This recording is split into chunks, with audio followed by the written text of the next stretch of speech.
दोस्तों नमस्कार, मैं थारो साथी उमाशंकर शर्मा खुर्जन चैनल। दिवाली को मौको है। दिवाली के इस शुभ अवसर पर अपना विधायक श्रीमान जी नरेंद्र जी बुढ़ानिया तारानगर पहुंचे। सारा सागर अम्मा शम्मा करेगा, जन जनू मिलेगा, आम आदमी मिलेगा, बाकी भत्ता पूछेगा, बाकी मन की भावना पूछेगा, सारा सागर अम्मा शम्मा करेगा। पूछ गया तारानगर सैनिक धर्मशाला में। और बहु आप भी बात करा कि तारानगर में अम्मा शम्मा अलावा थे मानव कला दिवाली को क्या उपहार देगा तारानगर में। आप बात करा आओ थला मैं हूँ श्रीमान नरेंद्र जी बुढ़ानिया साहब के ने अपना विधायक तारानगर का। विधायक जी दिवाली की बहुत बहुत शुभकामना थाना भी बहुत बहुत शुभकामना, बहुत बहुत राम राम। दिवाली आपके लिए शुभ रहे। आप सब तारानगर परिवार के लोग स्वस्थ रहो, समृद्धशाली रहो, खूब आगे बढ़ो, लक्ष्मी माता की कृपा रहे सब पर। अब मारो एक सारा सवाल है, मतलब तारानगरी जनता को सवाल है कि दिवाली पर थे तारानगरी जनता ने के तो देगा, देखो उपहार तो मांगी से दिवाली को क्या उपहार देगा तारानगर ने। मैं तारानगर के सभी भाइयों और बहनों को इस दिवाली के पावन पर्व पर वो अपने परिवार के साथ खुश रहें, स्वस्थ रहें, आनंद से रहें और खूब धन कमाएं। मेरा यही एक तोहफा है सबसे बड़ा, जो सब स्वस्थ रहे सब। अब मैं एक बात कर लूँ थारा सा किसाना की। किसाना का मूंग मोट अन्य जिक्र दलहन ही गड़गी है कड़ा बारिश के महीने थे बांगे लिए के आंदोलन करोगा बने बांगे जी का आंसू आ रहे हैं बने क्या पूछोगा थे। अब बात थे बिल्कुल सही कही है। अतिवृष्टि से भारी नुकसान हुआ है किसान को। पकी पकाई फसल उसकी खत्म हो गई, थाली में निवाला डाला हुआ वापस छीन लिया। ये बहुत दुख का विषय है। और जब मैं ये सब हुआ तो राजस्थान की विधानसभा में मैंने इस मुद्दे को उठाया कांग्रेस पार्टी की तरफ से, और फिर पूरे दिन विधानसभा में इसी बात को लेकर के पूरे कांग्रेस पार्टी के विपक्ष के लोगों ने धरना दिया, प्रदर्शन किया और सरकार से मांग की। मैंने खुद ने मांग की मुख्यमंत्री जी से कि मुख्यमंत्री जी आज मौका है आपका, आप आकर के विधानसभा में घोषणा करो कि मैं किसान की पीठ के पीछे खड़ा हूं और जो नुकसान हुआ है उसका मुआवजा हम देंगे, तो आपका आंसू पहुंचेंगे तो बड़ा सिंबल मिलेगा, एक ताकत मिलेगी आपके कहने से। लेकिन बड़ा दुर्भाग्य है कि बीजेपी की सरकार में किसान और गरीब का कोई हिस्सा नहीं है। सब थे कोई धरनो प्रदर्शन बन सरकार ने झुकने पर मजबूर कर दियो थे, इसो काम कौन कर सको की। बिल्कुल पूरी कांग्रेस पार्टी पूरे राजस्थान के माँ अभी आप देख रही है अभी कि के एक्शन लिए, अभी आश्वासन दिए है कि मैं मुआवजा देगा और मुआवजा की प्रकार देगा। ऐसा बात देख रहे हैं। समय आने के ऊपर आंदोलन भी होगा, प्रदर्शन भी होगा, चक्का जाम भी होगा। सरकार मान लो मुआवजा नहीं दे तो थे को प्रदर्शन करांगा, चक्का जाम करांगा, ये सारी चीज किसाना का पक्ष में कृषि बिल्कुल करांगा, हर हाल में करांगा और तारानगर में तो विशेष तौर पर करांगा। एक साहब तारानगर हमेशा सिंचाई के पानी की मांग रही है और थे भी थारे राजनीतिक जीवन में देखता रहे हो। और एक जी की नहर चालू करी बा भी बंद पड़ी है और बा जी की डिग्गियां बनाई बा में पानी को नहीं आवे और बहुत सारी अव्यवस्था है। और थाने में एक एक बात करूंगा अभी, पहले तो थे डिग्गी पर और नहर पर बताऊं मैंने चालू की तो होगी वह नहर पूरी बनेगी कद। थाने में बात को बेरो है कि मेरा पहलो सपनों तारानगर में नहर को है। बिल्कुल। और मेरे पिछले कार्यकाल के बाद जो कांग्रेस को राज हो तो मैं 120 किलोमीटर नहर स्वीकृत कराई। राजस्थान के इतिहास में आज तक 2 साल कोरोना का चला गया, 3 साल के मां 120 किलोमीटर नहर बनाना अपने आप में बहुत बड़ी बात थी। और चुनाव पहला में 60 किलोमीटर नहर ने पूर्ण करके और भी को उद्घाटन कर दिया और 60 किलोमीटर पे काम को शिलान्यास कर दिया। अभी मैंने विधानसभा में जवाब दिए है मंत्री कि 40% काम हो गयो और बाकी मैं वो काम जे तेज गति में करांगा अन काम करना ही पड़ेगा।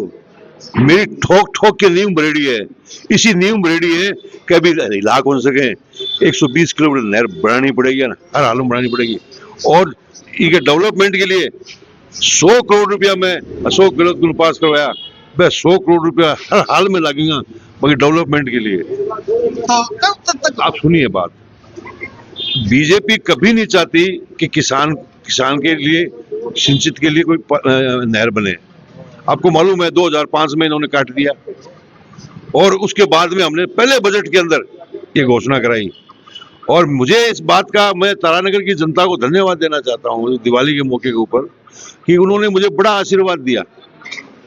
लेकिन राजस्थान में सरकार नहीं बनने से हम जो हमारी योजनाएं हैं उनको पूर्ण कराने में हमें ताकत जोर लगाना पड़ रहा है और नहीं तो करने का इनका कोई सवाल ही नहीं है। तो सब लेकिन धरना करो, प्रदर्शन करो, आने झुकाओ सरकार ने, ये काम थे क्यों कौन करते हैं? ये सब भी काम चल रहा है, अभी नहरों का काम चालू है, अभी बरसात के कारण उसको एक बार रुका हुआ है एक बार बरसात के कारण। लेकिन मैं आपको बताना चाह रहा हूँ कि धरना प्रदर्शन सब होंगे। अच्छा, लेकिन ये इनकी नीति पानी देने की नहीं है। एक साहब पूरे तारानगर में पानी भराव की स्थिति बहुत बुरी है। फिर नहर की बात करता है तो पानी भराव भरा गया। आप बताओ, चलिए बात करो थे नहर जैसी चीज। बीजेपी के उम्मीदवार ने कहा कि इस नहर के अंदर आग उगेंगे, ये कहा तारानगर की जनता को, और तारानगर की जनता ने जवाब दिया।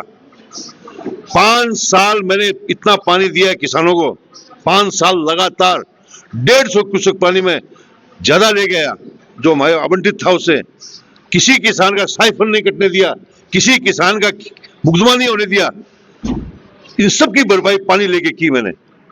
लेकिन इससे 2 साल के अंदर किसान पानी के लिए तरस रहा है, पानी नहीं है, पानी देने की कोशिश नहीं करते, सिवाय भाषण देते हैं, चाहे विधानसभा हो और चाहे कहीं भी हो, भाषण के अलावा कुछ नहीं है।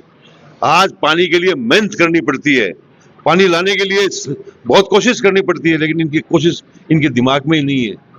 अब आप देखिए, पानी भराव की बात कर रहे थे आप तारानगर में, पानी भराव हमारे टाइम के अंदर एकदम से जो है 5-6 घंटे के अंदर पानी निकल जाता था, और इस बार सारा सिस्टम फेल हो गया इनका। इन अधिकारियों ने काम नहीं किया, सफाई नहीं कराई। मेरा सवाल ये है कि बारिश आती है तब इंतजार करें कि पहले तो पानी भरे, फिर 5 घंटे बाद में उसको निकाले। क्या ऐसा सिस्टम नहीं हो सकता कि बारिश आने के बाद में तुरंत पानी निकल जाए? ये सिस्टम थे भी सब कांग्रेस के राज में विधायक थे, MP रहे हो, राज्यसभा का मेंबर भी रहे हो, लोकसभा राज्यसभा विधायक, आज तक ऐ पर कोई ध्यान ही कौन दियो। पानी भरावी निकासी की बात तो सारा करे, लेकिन पानी भरता ही निकासी हो जाए, इसी बात कोई कौन करे? देखिए, ऐसी व्यवस्था हमने कर रखी है, ऐसी व्यवस्था कर रखी है। इस बार इन्होंने गड़बड़ की, सफाई नहीं कराने से ड्रेनेज में पानी भर गया। अब आप कह रहे हो कांग्रेस के राज में, जब बीजेपी के राज में 5 करोड़ रुपए का ड्रेनेज सिस्टम बन गया, उन्होंने उनके टाइम में बना, वो ड्रेनेज सिस्टम फेल हो गया। आप बताइए कि एक बार पैसे, आप बताइए एक बार किसी काम के लिए पैसे लग जाए तो सरकार थोड़ी दे सकती है उसके लिए। सिस्टम को सुधारने के लिए हमने पूरी कोशिश की कि भाई ये जो बिगड़ा हुआ सिस्टम है इसको कैसे सुधारा जाए। हमने जो है ट्रैक्टर लगा करके जो है वो पानी की निकासी कर रहे हैं। और अभी भी हम सरकार के सामने, हमारा बड़ा प्रश्न है ये कि पानी निकासी कैसे तुरंत हो। मैं मेरे साथियों से, मेरे पास हरि सिंह जी सब खड़े, इनको कहा है मैंने कहा आप एक टीम बना करके आप बताओ कि इसके पानी तुरंत कैसे जा सकता है, क्योंकि ड्रेनेज जो सिस्टम बनाया है वो ड्रेनेज सिस्टम फेल है इनका। सर, मेरा एक निवेदन है आपसे, ये जो सरकारी स्कूल है ना, सीनियर सेकेंडरी स्कूल, उसमें आप जाओ, उसकी भयावह स्थिति देखो, वो आज टूटने के कगार पे जर्जर स्थिति में है। क्यों हुई वो? क्या उसके लिए आप कांग्रेस पार्टी, आप विधायक है सब, आपको ही कहेंगे क्या कुछ करेंगे ऐसा काम कि वो स्कूल नहीं बन जाए या स्कूल की मरम्मत हो जाए? बच्चे नहीं पढ़ते साहब उसमें, बच्चे दूसरे स्कूलों में पढ़ते हैं, क्योंकि यदि छत गिर गई ना तो वो एक खबर आ जाएगी बड़ी, होना कुछ नहीं। आप सही कह रहे हो बिल्कुल। ये स्थिति अब की बार ही आई है इससे पहले कभी नहीं आई। 5 आई साल थी सर, एक गुरु जी, आप उनका उसके, पैर टूट गया था, वो धंस गए थे, नीचे गड्ढा हो गया था। उसके बाद में उसका हर साल आती है ये स्थिति। उसके बाद में ऊंचाई बढ़ाई उसकी, उसको पानी अंदर नहीं जाए वो सिस्टम बनाया। लेकिन इस बार ज्यादा बारिश होने के कारण जो है उस दीवार टूटी, या कहें कि इसको तोड़ी गई जानबूझ करके उसमें पानी घुसाने के लिए। तो ये सारी चीजें आपके सामने हैं। आप सरकार के लोगों से पूछो, ये सरकार के लोगों से पूछो कि आपके टाइम में ड्रेनेज बना, ये क्यों फेल हुआ, सर ये पैसा कहाँ गया? विडंबना ये है कि कांग्रेस बीजेपी पे डाल देती है, बीजेपी और कांग्रेस पे डाल दे। राज तो थारो भी रहे हो साहब, राज बीजेपी को रहे हो, लेकिन समस्या जोगी त्यो है। थे निरीक्षण कद करोगा स्कूल को, मां बता। थारो के सुझाव है बताओ? मारो सुझाव है कि साहब समस्या का समाधान हो जाए। बताओ क्या हो सके? समस्या का समाधान सर या तो दूसरी स्कूल बनाई जाए, या आपसे एक महीने बाद फिर मिलूंगा, आप सबसे बात करके आप बताएंगे ये पानी तुरंत कैसे जा सकता है। आपके पास उसके बाद में आपके पास में बहुत बड़े बड़े इंजीनियर है, आप उनकी राय लो। झारखंड इंजीनियर इतना जोरदार है सरकार पूरे महकमे में, मैं इंजीनियर राय देगा साहब, मैं क्या राय दूंगा? चलो आपकी राय पे विचार करेंगे पूरा, हम पूरा कि हमारे यहाँ निकासी तुरंत हो। अब साहब आज एक साल दिवाली